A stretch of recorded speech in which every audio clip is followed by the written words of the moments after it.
Hi, and welcome to another Invested video. Today we're going to touch on something that's new and unique for all KiwiSaver members that they're going to see for the first time on their annual statement this year.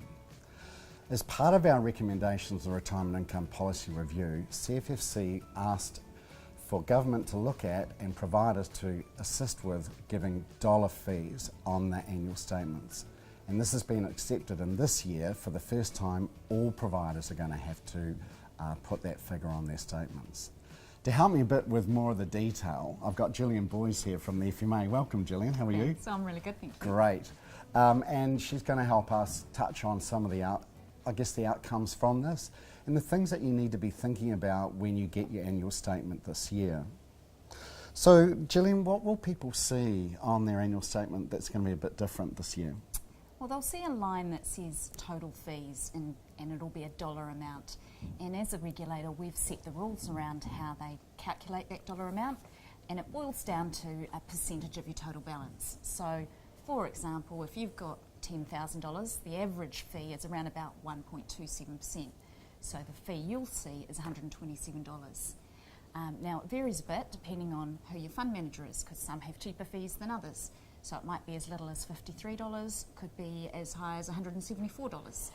So there can be quite a bit of difference, and I guess that depends on what the other services that the provider has, and this might be a good opportunity for them to talk about that and what that dollar fee actually covers. What are the things that FMA have got? You've got your KiwiSaver tracker, for example. Tell us a bit more about how that works, and maybe they can understand. Perhaps in the past they saw a percentage of cost rather than a dollar amount. In this case, they're going to see a dollar fee. But what does the KiwiSaver tracker do? Yeah, so what the tracker does is it puts together fees and returns into a simple bar chart.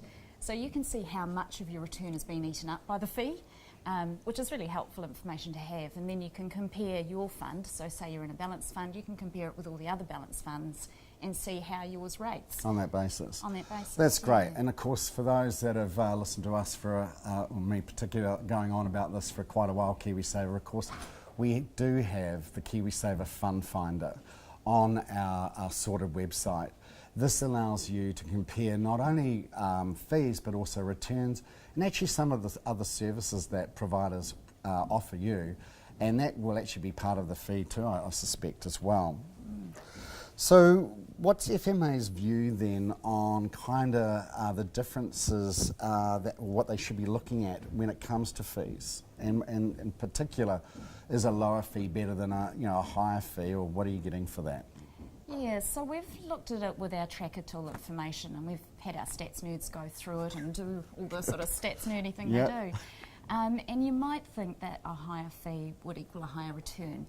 And sometimes that's the case, but there's no really constant pattern of that. Right. So, but what we do see is there's a really clear link between the type of fund you're in and the type of return you get. Yeah, look, so what we're talking about there, I guess, is if you're in a conservative fund, which will probably have mainly cash and fixed interest investments or assets, and a little bit of shares and property, compared to a growth fund that will have a higher weighting.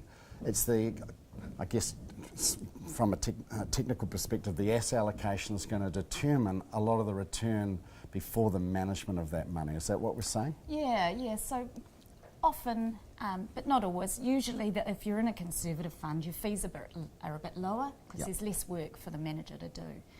If you're in a high growth fund, your fees will tend to be a bit higher, but your returns will be higher over the longer term.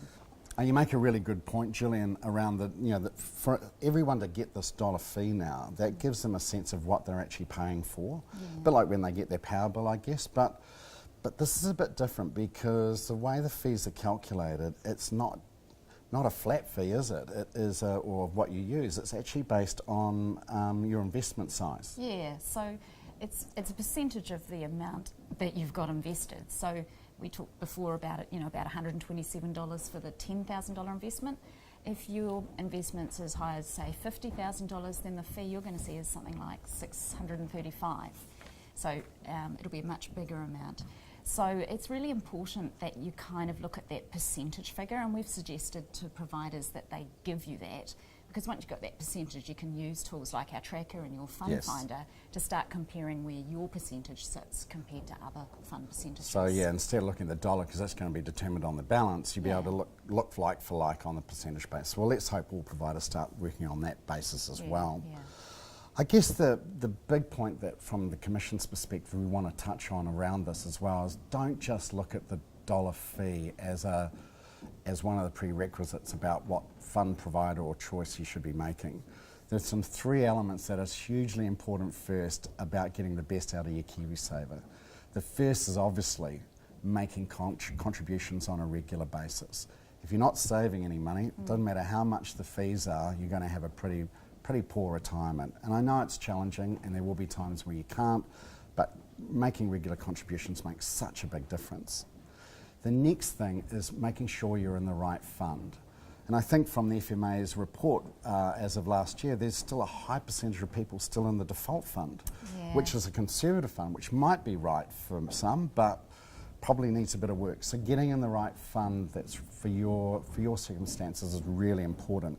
And the third thing is making sure you're at the right tax rate, your PIR rate. If you talk to your provider, you need to check with them to make sure you're not paying too much or more tax than you need to. And of course getting that wonderful government contribution, which is called that member tax credit. So putting in $20 a week, you're going to get $521 in member tax credits back each year. And we know a lot of people still aren't getting that, which is so frustrating. And the great thing about a statement is that's the time when you can find out if you're getting all these things, because what the providers are doing with this dollar fee, they're going to much more clearly show you the money you've put in and the money that comes out. So it's going to make a lot more sense to you, and you'll be able to look and check that you've got that government contribution, that you're paying about the right amount. Yeah, so a lot more useful information. So it's going to kind of look probably a bit more like a dashboard, so you can see kind of the most important things that are going to be relevant to your own personal circumstances. And I think it's a good chance also for providers to make an effort to make it a lot more clearer for you. And obviously, you know, the key messages that we want to leave you with today is when you get your annual statement, and we know through the research that the FMA has done that a lot of people open their statement. It's good to understand it, but check it and make sure it's right for you. And if you don't understand it, the first place you've got to go to is your provider and get them to explain kind of the information they're giving you.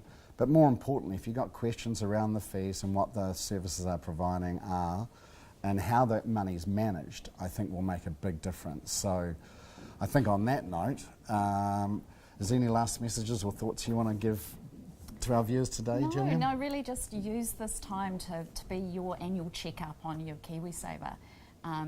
We'll be having a look too. We're the regulator. We monitor that they're going to do the right things by you. We'll have a look at their statements too, and we'll give providers a bit of feedback and make sure that they've done it right and they've been as helpful as they can to you. So we'll be checking up on them. Well, that's cool. And hey, look, thanks for coming along today. It's great to have you on board. And you're going to be getting your statements over April, May and June. So look out for them. And if you've got any questions, or you want to check some stuff out, look at the KiwiSaver tracker on the FMA site, look at our KiwiSaver Fund Finder on Sorted, and more importantly, if you're not sure of what you want, if you're not sure about the information you have, go and talk to your provider in the first instance. See you later.